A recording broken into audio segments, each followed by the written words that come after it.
Hi guys, Kirsten here again, and another wonderful video for me. I'm probably driving you guys crazy. I just wanted to walk through how to make an activity in Seesaw and then how to share it with multiple teachers.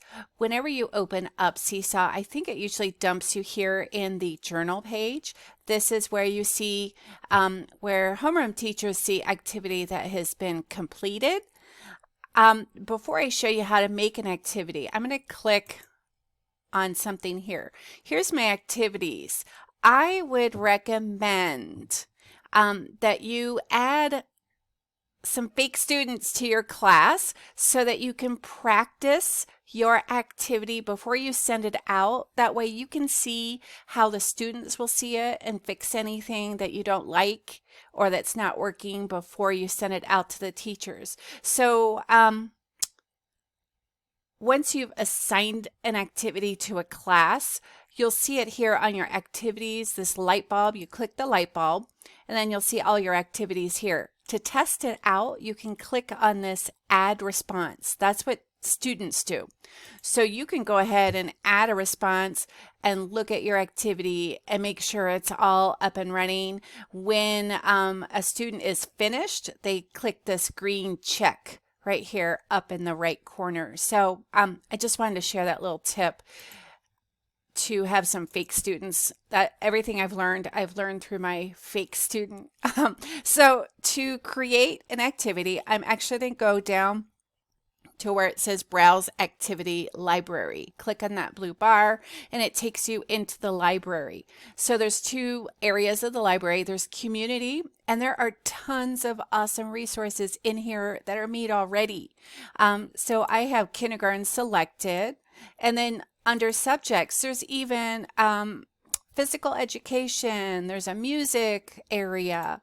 So if you like any of these activities, you can click on it, click this heart, and then it goes into your library. How awesome is that? So let's go look in my library. So here's that physical education one I just saved, but I'm going to show you how to make a new one. So you'll click this create new activity, and then you're going to give it a title, and I'm going to call it jumping jacks.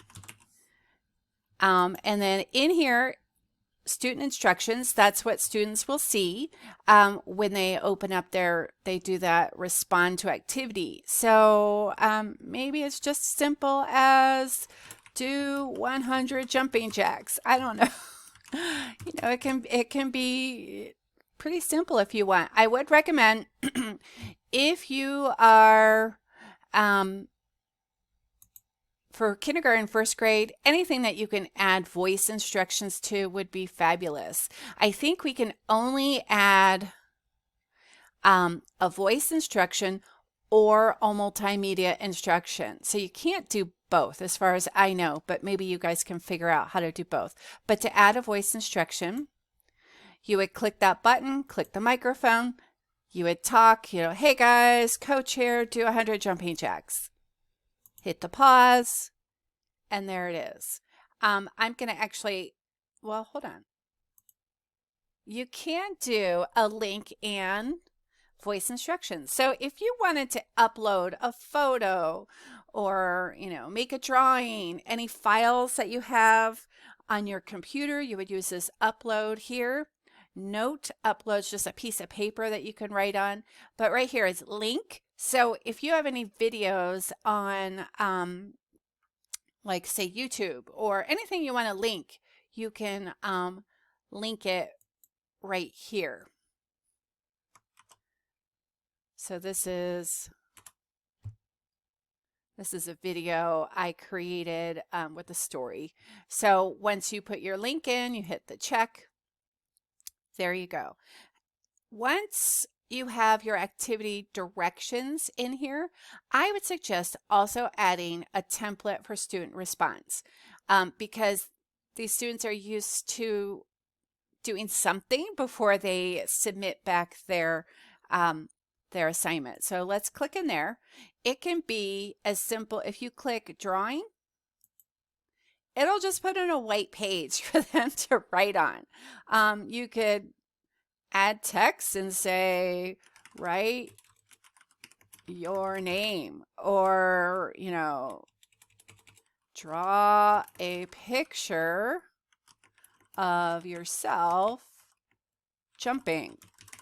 Whatever you want them to do is some kind of little response so that